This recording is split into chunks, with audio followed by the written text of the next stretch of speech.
Alô, meus amores.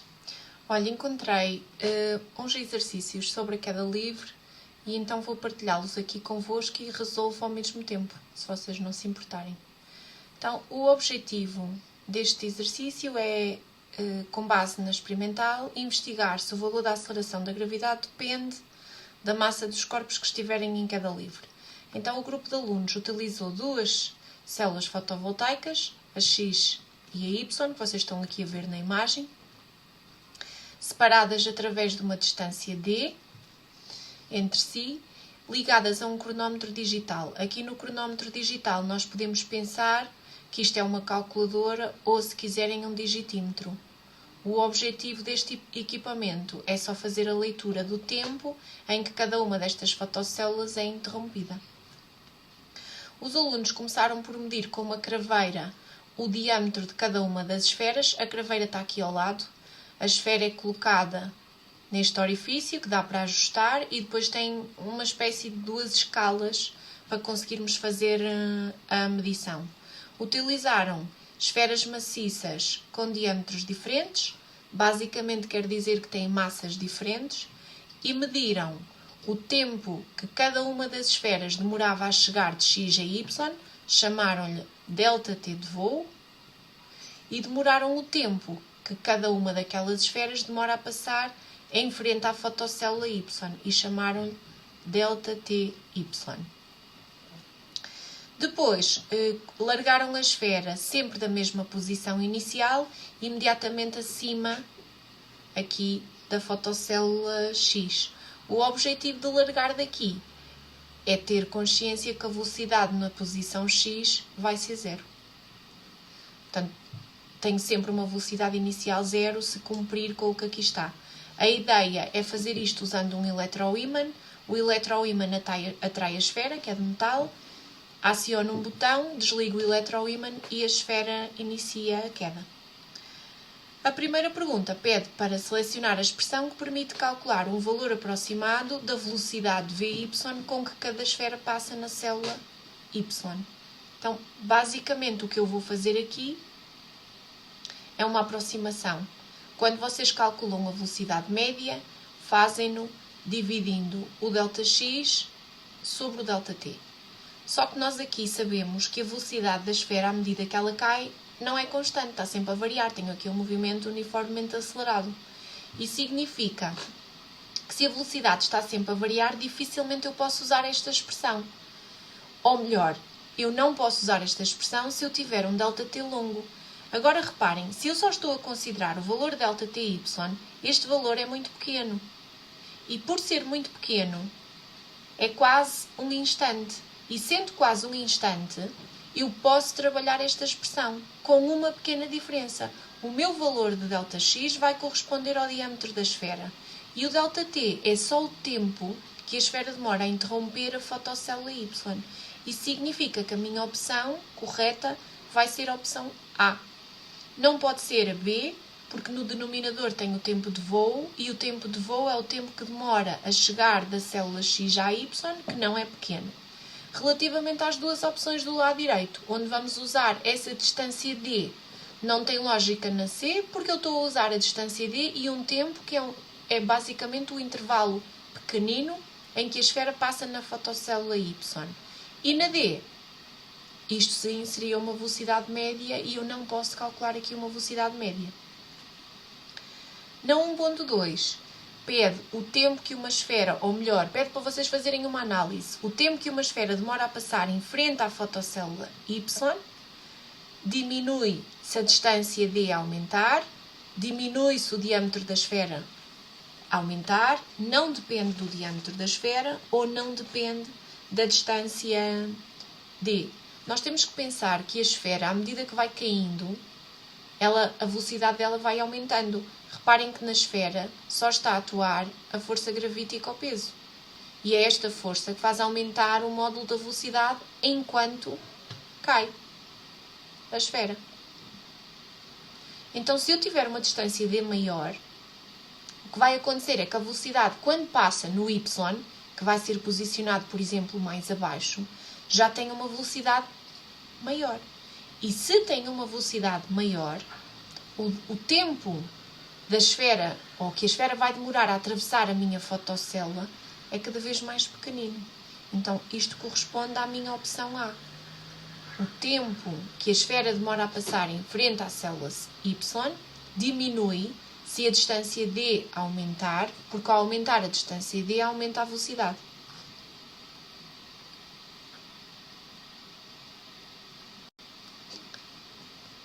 Tinha aqui ainda a linha 1.3 que tem 3 questões.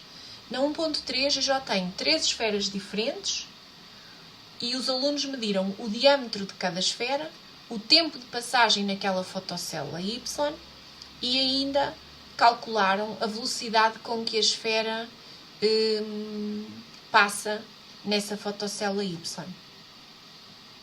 Com base nos valores das velocidades da tabela, portanto, quero terem atenção à última coluna, preveja, é só uma previsão, justificando, sem cálculos, se a aceleração gravítica depende da massa das esferas em cada livre. Portanto, tenho 3 esferas diferentes, com 3 massas diferentes. Não posso fazer cálculos, mas eu posso pensar como é que faria os cálculos. Se eu quiser calcular a aceleração, eu vou ter que o fazer através do cálculo da aceleração média. Mas no movimento de queda livre, a aceleração é constante. Por isso, isto é pacífico. E essa aceleração média é calculada através da variação da velocidade em função do tempo. Ou ainda, se quiserem, velocidade final, que corresponde à velocidade na fotocélula Y, menos a velocidade na fotocélula X, que é inicial, sobre o intervalo de T em que a esfera percorreu a distância da fotocélula X à fotocélula Y.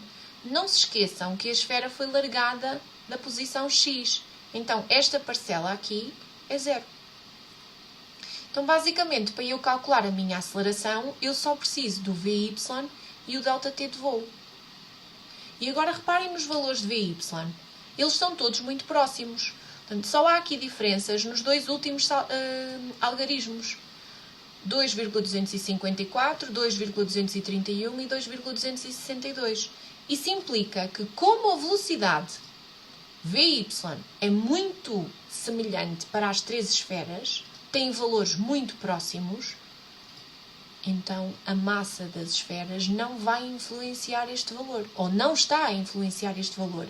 Se não está a influenciar este valor, também não vai influenciar a aceleração. Portanto, com base nos valores, preveja, justificando sem cálculos, se a aceleração gravítica depende da massa das esferas. O que é que vocês vão dizer?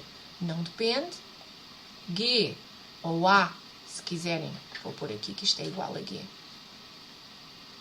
Não depende da massa das esferas, pois, como VY das 3 esferas, como a velocidade em Y das 3 esferas tem valores muito próximos, isto numa situação de queda livre. G para as 3 esferas também terá.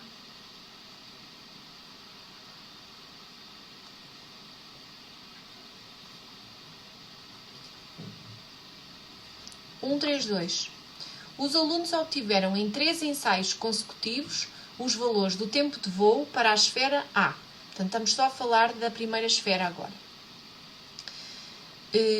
Estão aqui os 3 valores de ΔT de voo. Portanto, do tempo que a esfera A demorou a percorrer a distância da fotocélula X à fotocélula Y. O que eles nos pedem é para determinar ou para calcular o valor experimental da aceleração gravítica obtido pelos alunos a partir destes dados recolhidos. Basicamente, nós já temos aqui em cima qual é que é a expressão. O que eu preciso é calcular a aceleração... Opa, já me enganei aqui. Calcular a aceleração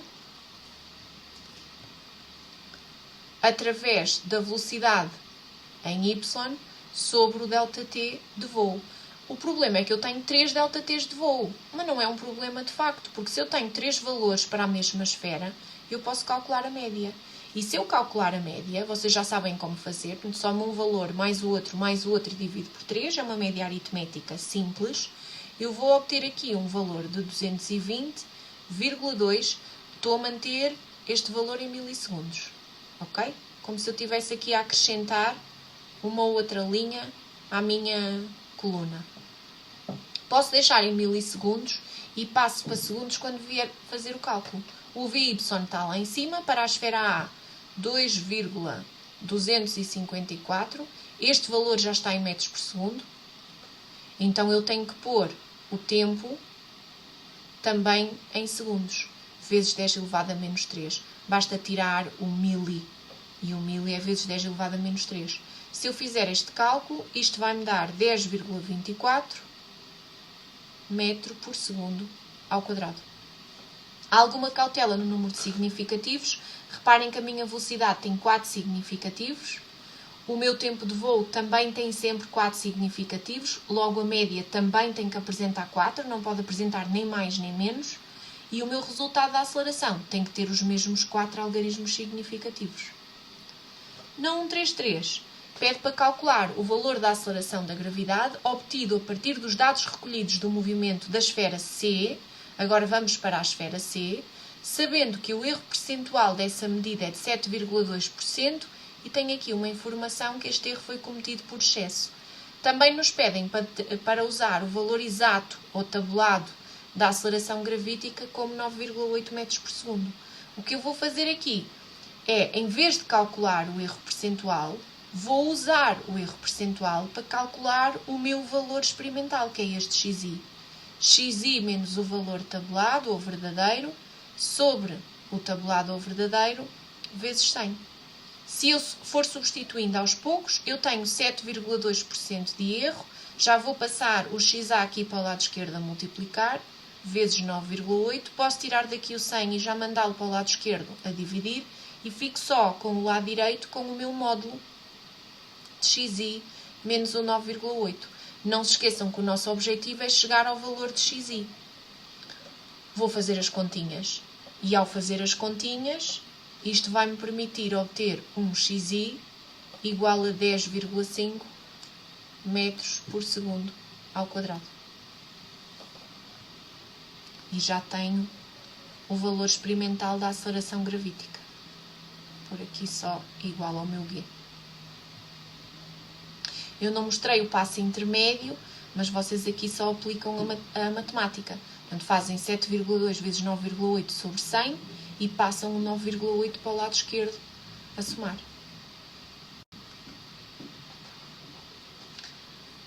As duas últimas alíneas prendem-se com duas questões. A 1.4 diz para selecionar o esquema onde estão representadas corretamente a aceleração e a velocidade de cada uma das esferas A e B, quando passam algures entre as células X e Y. Reparem uma coisa, quando elas estão a cair, a velocidade aponta para baixo. Em cada uma das esferas atua a força gravítica. E isto faz com que a única força que está a atuar é a gravítica. Portanto, a gravítica é também a força resultante. Isto também me diz que se a força resultante aponta para baixo, a aceleração do corpo tem que ter o mesmo sentido. Então também aponta para baixo. E se a força resultante é a gravítica, a massa vezes a aceleração vai ser igual à massa vezes a aceleração gravítica. E como estamos a falar do mesmo corpo, a aceleração é a gravítica. Se a aceleração é gravítica, eu tenho que procurar nos meus gráficos vetores que representem a aceleração das esferas A e B com o mesmo tamanho. No caso da D tem tamanhos diferentes, a C pode ser, a B também pode ser, a também fica excluída pela mesma razão que D. Em todos eu tenho os vetores para baixo, agora só tenho que pensar o que é que acontece ao VY. Portanto, quando chegam à fotocélula Y, há bocadinho nós estávamos a dizer que as velocidades eram muito parecidas umas com as outras, tinham valores muito próximos. E ao termos valores muito próximos, isso vai eliminar a opção C, em que o vetor da velocidade em A, ora reparem, é bem mais pequenino do que o vetor da velocidade em C. Então só nos dá a hipótese de selecionar a opção B. Finalmente, na 1.5, pede-nos para completar a frase. A aceleração de uma esfera em queda livre num certo local da Terra, basicamente, de que é que depende? E nós só podemos pensar, ou pelo menos na minha cabeça, só me ocorre ir buscar a lei da gravitação universal. A força gravitacional é G, massa de um corpo, massa do outro, sobre a distância ao quadrado. Mas porquê o Fg? Porque o Fg é m vezes G. E aqui eu já consigo trabalhar o cálculo da aceleração gravítica. Isto há de ser a massa de um dos corpos, que eu posso simplificar. E reparem, o G só depende da massa do corpo que está a atrair o outro e da distância que separa esses mesmos dois corpos. Isso já invalida aqui um conjunto de opções. Eu não posso dizer que é diretamente proporcional à força gravítica, não posso dizer que é inversamente proporcional à massa da esfera, estas duas vão logo embora. O diâmetro da esfera não está aqui, só sobra a opção A, que corresponde à minha opção verdadeira. Também não vai depender da distância D entre as células X e Y, porque para distâncias próximas da Terra, o R é praticamente o mesmo. Se o R é praticamente o mesmo, o G é praticamente o mesmo também. E vocês sabem qual é que é o valor do G, da aceleração gravítica, para distâncias próximas da Terra. Vou pôr isso aqui. Qual é que é? Para distâncias próximas da Terra, que valor é que nós usamos? Se quiserem a nível experimental, é o 9,8 metros por segundo ao quadrado. Mas nós até costumamos andar a arredondar isto para 10 metros por segundo ao quadrado. Cuidado com o experimental. Eu, quando trabalho no laboratório, raramente faço um arredondamento tão grande para os 10 metros por segundo ao quadrado. Mas para distâncias próximas da Terra, este é sempre o valor de G. Só se eu tiver uma mudança drástica no R, é que eu vou modificar esse valor. Tenho que o calcular primeiro através da expressão que deixei aqui em cima. Espero ter ajudado.